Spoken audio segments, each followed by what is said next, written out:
चलिए इस वीडियो में हम लोग बीपीएससी के जो प्रीवियस ईयर क्वेश्चन है उसके सीरीज को आगे बढ़ाते हैं।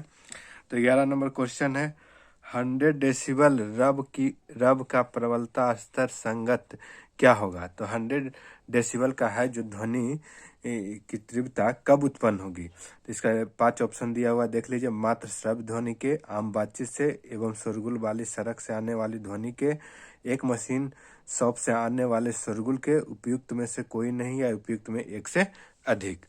तो चलिए इसके बारे में इसका सही आंसर आपका हो जाएगा option number D. Option number D इसका सही आंसर हो जाएगा। चलिए इसके बारे में देख लेते हैं। तो ध्वनि यानी शोर यानी लाउडनेस की तीव्रता डेसिबल में व्यक्त की जाती है। डेसिबल है जो ध्वनि की तीव्रता की मापने की इकाई है, या शोर या लाउडनेस जो कहिए उसको डेसिबल में व्यक्त किया जाता है। डेसिबल को संक्षिप्त में डीबी लिखते हैं। डेसिबल को मापने वाला यंत्र को लार्म बैरोमीटर कहा जाता है तथा जिस स्केल पर ध्वनि की तीव्रता पढ़ी जाती है उसे लॉगरिथमिक स्केल कहते हैं। उसे लॉगरिथमिक स्केल कहते हैं। याद रखिएगा, मापने वाला यंत्र क्या हो गया, लार्म बैरोमीटर। जिस स्केल पर पढ़ी जाती है इसकी तीव्रता उसको लॉगरिथमिक स्केल कहते हैं। चलिए देख लेते हैं कि कब कब कितनी कितनी डेसिबल ध्वनि उत्पन्न होती है। तो फुसफुसाहट अगर कोई व्यक्ति कर रहा तो 10 से 20 डेसिबल ध्वनि की तीव्रता उत्पन्न होगी। सामान्य बातचीत में 60 से 70 डेसिबल। दीवार की घड़ी की टिक टिक में 30 डेसिबल। भारी ट्रैफिक रेलगाड़ी या भारी ट्रक में 90 डेसिबल। भारी इंजीनियरिंग वर्कशॉप में 90 से 95 से 105 डेसिबल। शेर की दहाड़ में 90 से 105 डेसिबल। वास्तव में ध्वनि की तीव्रता की माप बेल में की जाती है। वास्तव में ध्वनि की तीव्रता की माप क्या चीज में की जाती है, तो बेल में, जो अलेक्जेंडर ग्राहम बेल के नाम से संबंधित है। एक बेल का 10वां भाग डेसिबल कहलाता है। याद रखिएगा, एक बेल का 10वां भाग क्या कहलाता है, डेसिबल। एक बेल का 10वां भाग को क्या कहते हैं, डेसिबल। उसका कुछ और भी इंपॉर्टेंट पॉइंट है जिसको देख लीजिएगा। 85 डेसिबल से ऊपर की ध्वनि अधिक समय तक 85 डेसिबल से ऊपर की ध्वनि में अधिक समय तक रहने से आदमी में श्रवण दोष उत्पन्न हो सकता है। नेक्स्ट देख लीजिएगा, 130 डेसिबल से अधिक ध्वनि तमाम सुरक्षा के बावजूद घातक हो जाता है। यानी 85 डेसिबल से अधिक ध्वनि में अगर ज़्यादा देर तक व्यक्ति खड़ा रहे तो उसमें श्रवण दोष की संभावना होती है। 130 डेसिबल से अधिक ध्वनि जो है जो तमाम सुरक्षा के बावजूद घातक होता है। चलिए नेक्स्ट क्वेश्चन देखते हैं। नेक्स्ट क्वेश्चन है, घड़ी में प्रयोग होने वाले कार्ट्ज क्रिस्टल होते हैं। तो ये 63वीं बीपीएससी में पूछा गया है। तो इसका देख लीजिए, 5 ऑप्शन दिया गया है। इसका जो है जो सही आंसर हो जाएगा सिलिकॉन डाइऑक्साइड। Silicon dioxide. चलिए इसके बारे में थोड़ा सा देख लेते हैं। सिलिकॉन डाइऑक्साइड का जो सूत्र होता है SiO2 होता है। यह रेत का मुख्य घटक है। चलिए नेक्स्ट क्वेश्चन देखते हैं। कपड़े साफ करने में प्रयोग होने वाले डिटर्जेंट है। तो इसका देखिए 5 ऑप्शन दिया, कार्बोनेट, बाइकार्बोनेट, बिस्मुथेट, सल्फोनेट, उपयुक्त में से कोई नहीं। तो इसका सही आंसर हो जाएगा 4 सल्फोनेट। चलिए डिटर्जेंट के बारे में थोड़ा सा जान लेते हैं। डिटर्जेंट के 4 प्रमुख वर्ग हैं, सल्फोनेट, फेनेट्स, सैलिसिलेट्स और फास्फोनेट्स। सल्फोनेट्स जो है जो सबसे व्यापक रूप से प्रयोग किए जाने वाला डिटर्जेंट है। तो इसका अनुसार सही आंसर क्या हो जाएगा आपका, इसका कपड़े साफ करने में प्रयोग होने वाले डिटर्जेंट सल्फोनेट। वह तत्व जो मानव के पसीने के माध्यम से उत्सर्जित होते हैं। तो इसका सही आंसर हो जाएगा आपका ऑप्शन नंबर सी, मैग्नीशियम। चलिए थोड़ा सा और इसके बारे में जान लेते हैं। पसीने में अधिकतम क्या होता है, तो पानी होता है। पानी में विघटित खनिज, इसके पानी में जो पसीना आता है उसमें विघटित खनिज, लैक्टिक एसिड और यूरिया की कुछ मात्रा होती है। और खनिज में जो विघटित खनिज होता है उसमें जो है सोडियम, पोटेशियम, कैल्शियम और मैग्नीशियम मेनली निकलता है। तो इसके अनुसार इसका सही आंसर देख लीजिए क्या हो जाएगा, मैग्नीशियम। पसीना का कार्य क्या है, तो पसीना है जो शरीर के ताप के नियंत्रण में मदद करता है। चलिए 15 नंबर क्वेश्चन देखिए, नीला तोता का रासायनिक रूप से क्या है। तो ये 63वीं बीपीएससी में पूछा गया है। इस देखिए आपका 5 ऑप्शन दिया गया है, इसमें जो आपका सही आंसर हो जाएगा, जो इसका हो जाएगा ऑप्शन नंबर 3 कॉपर सल्फेट। चलिए नीला तोता को कॉपर सल्फेट बोला जाता है, रासायनिक नाम कॉपर सल्फेट है। इसका जो फॉर्मूला होता है CuSO4 5H2O।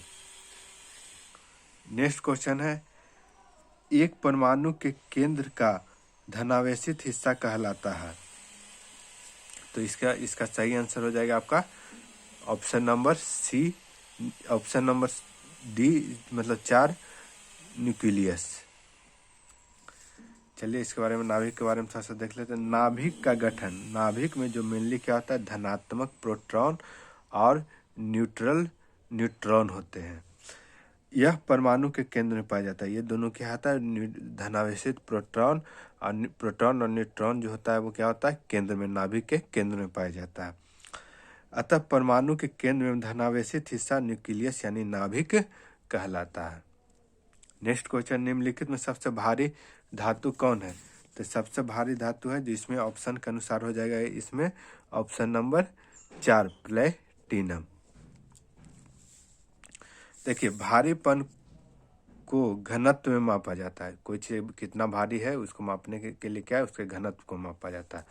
चलिए देख लेते हैं, प्लेटिनम का जो घनत्व होता है ग्राम पर सेंटीमीटर क्यूब में आपका होता है प्लेटिनम का 21.09, गोल्ड का होता है 19.30, पारा का होता है 13.55, चांदी का होता है 10.49। इसमें थोड़ा सा और भी इम्पोर्टेंट पॉइंट देख लिया, सबसे हल्की धातु अगर पूछा जाए मेटल, तो इसका आंसर क्या हो जाएगा, लिथियम। ये अक्सर एग्जाम में पूछा जाता है, ये इम्पोर्टेंट है, ये इस सारे पॉइंट को देख लीजिएगा। सबसे हल्की धातु है जो लिथियम है, इसका जो है जो ग्राम पर सेंटीमीटर में इसका जो हो जाएगा 0.53। सबसे भारी धातु है जो ओस्मियम, इसका जो है जो ग्राम पर सेंटीमीटर क्यूब में आपका जो इसका घनत्व होता है 22.5, सबसे भारी।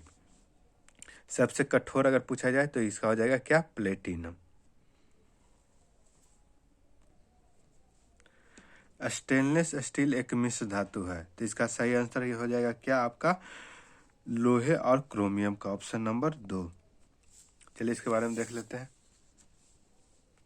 सॉरी, इसका आंसर हो जाए उपयुक्त में से कोई नहीं। इस्पात जो होता है स्टील, जो आपका लोहा होता है उसमें मेनली लोहा और कार्बन का जो परसेंटेज होता है 0.1 से 1.5% आपका क्या होता है, कार्बन होता है। ये भी पूछा जाता है स्टील में क्या क्या होता है या कितना परसेंट कार्बन होता है। मेनली याद रखिएगा कार्बन का परसेंटेज अक्सर एग्जाम में पूछा जाता है, तो इसका परसेंटेज कितना होता है, 0.1 से 1.5% कार्बन होता है स्टील में। स्टील जो है स्टील का मिश्र धातु है क्या, स्टेनलेस स्टील। स्टेनलेस स्टील में आपका होता है 18% क्रोमियम और निकेल होते हैं, 18% तक क्रोमियम और निकेल होते हैं। स्टेनलेस स्टील में लोहा होता है, क्रोमियम होता है, कार्बन होता है, और भी कुछ धातु अधातु होते हैं थोड़ी बहुत मात्रा में, उसको भी देख लेते हैं। तो जो थोड़ा बहुत मात्रा में जो धातु होते हैं, निकल शक्ति को या कठोरता को बढ़ाने के लिए उसमें मिलाया जाता है। निकेल, मोलिब्डेनम, टाइटेनियम, कॉपर, और अधातु में जो होता है जो कार्बन और नाइट्रोजन होता है। तो इस अनुसार इस क्वेश्चन का सही आंसर हो जाएगा उपयुक्त में से कोई नहीं, क्योंकि इसमें बहुत सारे चीज होते हैं। मेनली आपका जो होता है जो आपका लोहा, क्रोमियम, कार्बन होता है, ये याद रखिएगा, ये अक्सर एग्जाम में पूछा जाता है। इस्पात में कार्बन की मात्रा कितना होता है, तो 0.1 से 1.5%।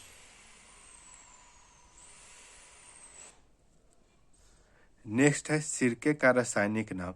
सिरके का रासायनिक नाम, इसका सही आंसर हो जाएगा ऑप्शन नंबर 3 एसिटिक अम्ल।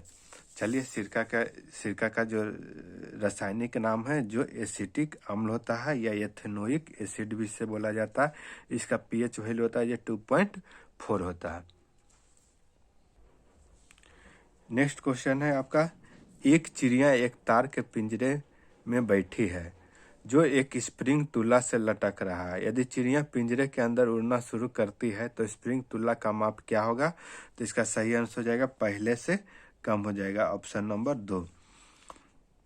क्योंकि यहाँ पर क्या होता है, यांत्रिक दोलन यानी कंपन होगा और स्प्रिंग क्या होगा, ऊपर नीचे गति करने लगी, जिससे स्प्रिंग का मान क्या होता है, घटता बढ़ता प्रतीत होता है।